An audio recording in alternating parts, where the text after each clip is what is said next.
ప్రస్తుతం మనం 2026లో ఉన్నాం.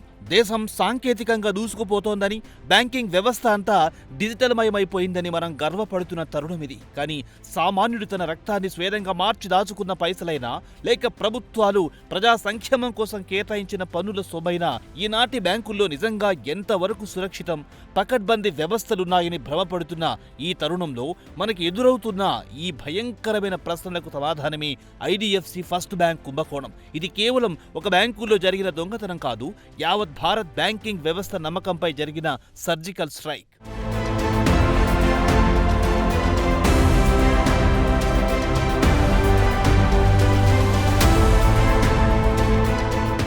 చండీగఢ్లోని ఓ బ్రాంచ్లో ఏకంగా 590 కోట్ల రూపాయల భారీ మోసం జరగడం ఇప్పుడు దేశవ్యాప్తంగా కలకలం రేపుతోంది. అసలు ఈ భాగోతం ఎలా బయటపడింది, ఆ తర్వాత ఏం జరిగిందన్నది అత్యంత విస్మయం కలిగించే అంశం. బ్యాంక్ ఇంటర్నల్ ఆడిటర్లు ఈ మోసాన్ని పసిగట్టలేదు. హర్యానా ప్రభుత్వం అనుమానంతో మా ఖాతాలను మూసివేసి ఈ నిధులను వేరే బ్యాంకు బదిలీ చేయమని ఐడిఎఫ్సి ఫస్ట్ బ్యాంక్ బ్రాంచ్ను ఆదేశించినప్పుడు మాత్రమే ఈ డొంక కదిలింది.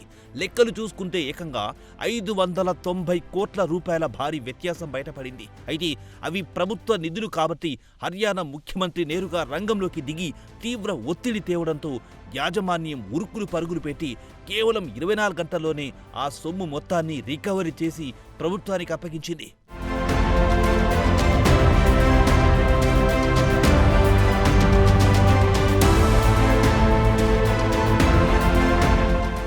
అసలు ఇంత పెద్ద మొత్తంలో డబ్బు ఎలా పక్కదారి పట్టింది, దానికి కారణం ఎవరు అని ఆరా తీస్తే దొంగలెక్కడో బయటలేరు. కంచే చేను మేసిన చందంగా ఈ దోపిడీ బ్యాంకు లోపలే జరిగిందని స్పష్టమవుతోంది. హర్యానా రాష్ట్ర ప్రభుత్వానికి చెందిన కొన్ని నిర్దిష్టమైన ఖాతాలను లక్ష్యంగా చేసుకుని ఈ స్కెచ్ వేశారు. బ్యాంకులోని కొందరు ఉద్యోగులు బయటి వ్యక్తులతో కుమ్మక్కై తమకున్న అధికారాలను, సిస్టంలోని యాక్సెస్ను దుర్వినియోగం చేస్తూ చాలా పకడ్బందీగా ఈ మోసానికి పాల్పడ్డారు. ప్రభుత్వ ఖాతాల నుంచి కోట్లాది రూపాయల నిధులను దారి మళ్లించడానికి నకిలీ పత్రాలు సృష్టించడం, లావాదేవీల వివరాలను ట్యాంపరింగ్ చేయడం లాంటి పనులు అత్యంత పకడ్బందీగా జరిగాయి.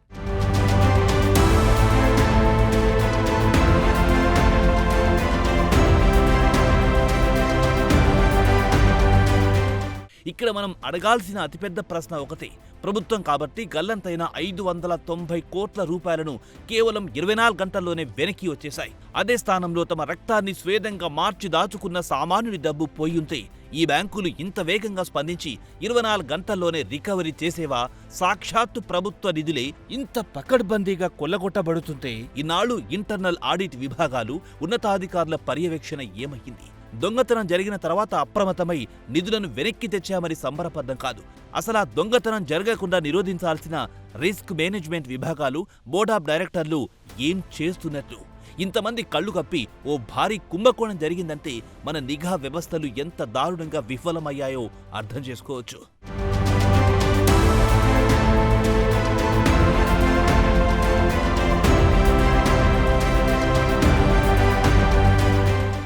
నిధులు 24 గంటల్లో వెనక్కి వచ్చేయడంతో డిపాజిటర్ల డబ్బుకొచ్చిన ముప్పేమీ లేదని, ఎవ్వరూ ఆందోళన చెందాల్సిన అవసరం లేదని సాక్షాత్తు reserve bank of India governor పదే పదే భరోసా ఇస్తున్నారు. అయితే వాస్తవ ప్రపంచంలో ఈ మాటలు కేవలం ఒక తాత్కాలిక ఉపశమనం మాత్రమే. దొంగతనం జరిగిన తర్వాత పోలీసులు వచ్చిన చందంగా మోసం జరిగాక నిధులు వెనక్కి తెచ్చాం కదా అని వ్యవస్థలు బుకాయించడం వల్ల ప్రయోజనం శూన్యం. ఆధునిక సాంకేతిక పరిజ్ఞానం, ఆర్టిఫిషియల్ ఇంటెలిజెన్స్ లాంటివి అందుబాటులో ఉన్న ఈ కాలంలో కూడా అనుమానాస్పద లావాదేవీలను ముందే పసిగట్టలేకపోవడం ఖచ్చితంగా యావత్ బ్యాంకింగ్ వ్యవస్థ లోపమే.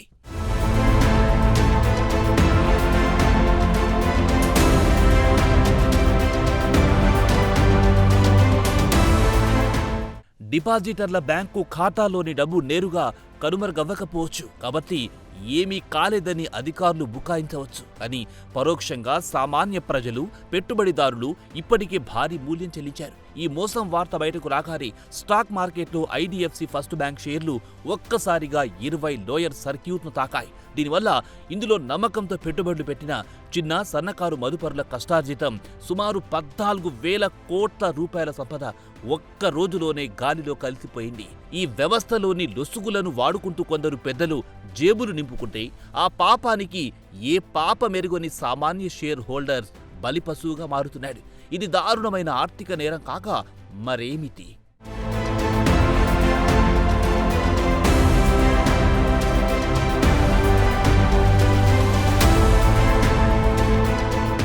ఈ నష్టాలను పూడ్చుకోవడానికి బ్యాంకులు రేపు తమ లాభాల నుంచి భారీగా నిధులను పక్కన పెట్టాల్సి వస్తుంది. అంతిమంగా ఈ భారాన్ని వడ్డీ రేట్ల పెంపు రూపంలోనో లేదా అదనపు ఛార్జీల రూపంలోనో మళ్లీ సామాన్యుడి నెత్తిమీదే మోపుతారు. ఇప్పుడు ముఖం చెల్లక విచారణ కోసం బ్యాంక్ ఇప్పటికే కొంతమంది బ్రాంచ్ అధికారులను సస్పెండ్ చేసింది. తప్పు ఎక్కడ జరిగిందో వెతకడానికి ఫోరెన్సిక్స్ ఆడిట్ కోసం KPMG లాంటి స్వతంత్ర సంస్థను నియమించింది. కానీ గుర్రాలు పారిపోయాక లాయం తలుపులు మూసినట్లు ఈ నామమాత్రపు చర్యల వల్ల పోయిన ప్రతిష్ట కానీ కరిగిపోయిన సంపద కానీ ఏమాత్రం తిరిగి రావు.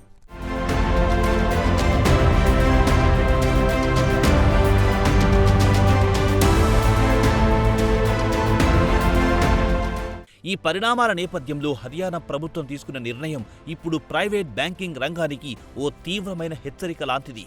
IDFC ఫస్ట్ బ్యాంక్తో పాటు ఏ ప్రైవేట్ బ్యాంకులోనూ ఇక ప్రభుత్వ ఖాతాలు ఉంచకూడదని హర్యానా ప్రభుత్వం సంచలన నిర్ణయం తీసుకుంది. ఒక బ్రాంచ్లో జరిగిన అవినీతి మొత్తం ప్రైవేట్ బ్యాంకింగ్ వ్యవస్థ విశ్వసనీయతని ప్రశ్నార్థకం చేసింది. ప్రభుత్వాలే ప్రైవేట్ బ్యాంకులను నమ్మలేని పరిస్థితి వస్తే ఇక తమ జీవితకాల సంపాదనను దాచుకునే సామాన్య పౌరుడికి ఆ నమ్మకం ఎలా కలుగుతుంది?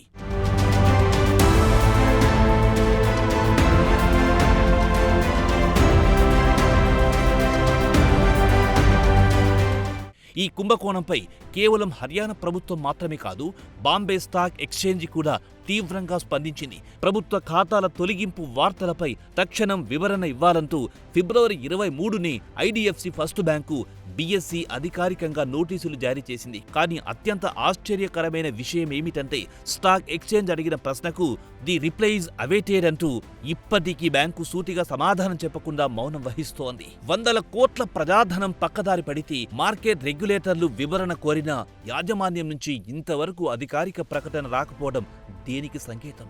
అసలు బ్యాంకు పెద్దలు దేన్ని దాచాలని చూస్తున్నారు?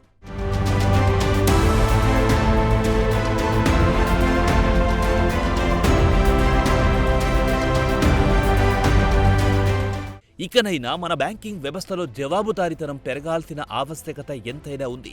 మోసాలు జరిగిన తర్వాత కింది స్థాయి ఉద్యోగులను సస్పెండ్ చేసి చేతులు దులుపుకునే పాత సంస్కృతికి తక్షణం స్వస్తి పలకాలి. కుంభకోణం ఏ స్థాయిలో జరిగినా దాన్ని సకాలంలో గుర్తించడంలో విఫలమైన ఉన్నతాధికారుల, బోర్డు సభ్యుల బాధ్యతను కూడా ఖచ్చితంగా నిర్ధారించి తీరాలి. కఠిన శిక్షలు అమలు చేసినప్పుడే ఇలాంటి ఆర్థిక నేరాలు చేయాలంటే భయం పుడుతుంది. అలాగే సామాన్య ప్రజలు కూడా కేవలం బ్యాంకులు సురక్షితం అనుకుని కళ్ళు మూసుకుని కూర్చోకుండా తమ లావాదేవీ నిర్వహిస్తున్న సంస్థల వార్తలను ఎప్పటికప్పుడు గమనిస్తూనే ఉండాలి.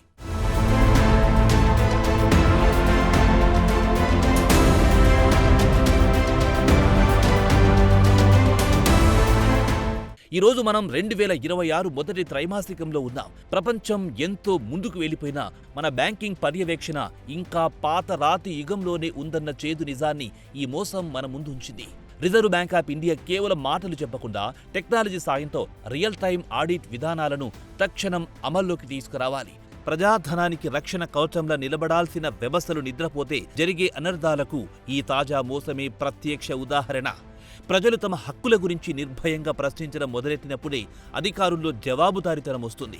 బ్యాంకులు కేవలం లాభాలు ఆర్జించే వ్యాపార సంస్థలు కావు. అవి దేశ ఆర్థిక వ్యవస్థకు, కోట్ల మంది ప్రజల నమ్మకానికి ప్రతీకలనే సత్యాన్ని సంబంధిత యంత్రాంగం కళ్ళు తెరిచి చూడాలి. లేకపోతే ఈ నమ్మక ద్రోహాల జాబితాలో IDFC ఫస్ట్ బ్యాంక్ కేవలం ఆరంభం మాత్రమే అవుతుంది.